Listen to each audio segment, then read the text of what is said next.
Nous restons en France avec un gros plan sur les activités du président Nicolas Sarkozy. Jeudi, c'était son premier déplacement en province, dans l'Orne, depuis la rentrée.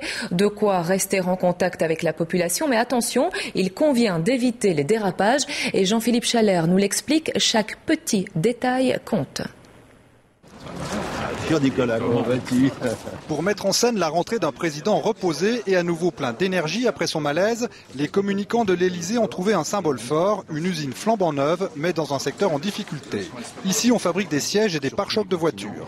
On est leader mondial dans 4 métiers de l'automobile qui représentent à peu près 20% de la valeur d'une voiture. Scénario bien rodé, le président passe en souriant devant des ouvriers au travail, serre des mains, échange quelques mots rapides avec des apprentis. Combien de temps en école, combien de temps à l'institut? À l'extérieur, tout est mis en œuvre pour qu'aucun manifestant ne vienne troubler la visite. Rien de tel qu'une usine en pleine campagne normande avec un accès unique, facile à contrôler. Ce qu'il faut absolument éviter, c'est l'altercation imprévue, comme au salon de l'agriculture.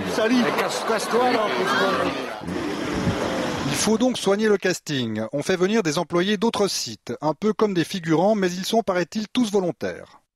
Ultime réglage avant le discours du président devant le personnel. Ceux-ci resteront derrière lui pendant qu'il parlera. Mais en y regardant bien, il y a quelque chose d'étrange. On m'a dit que vous avez été choisi sur un critère de taille. Est-ce que c'est vrai? Oui. Oui. Pour ne pas être plus grand que le président? Voilà. Aujourd'hui, ça ne devait pas se savoir, c'est raté. Mais pour l'image, c'est réussi. À part les ministres, aucune tête ne dépasse. Et le président peut entonner son couplet favori. Je suis payé pour agir, pas pour commenter. Faut se battre.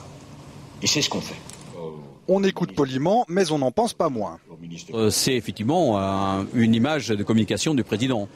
Il n'est pas là par rapport aux salariés, il est là en tant que président.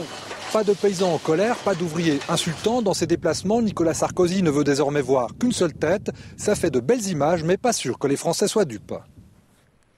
Une tragédie.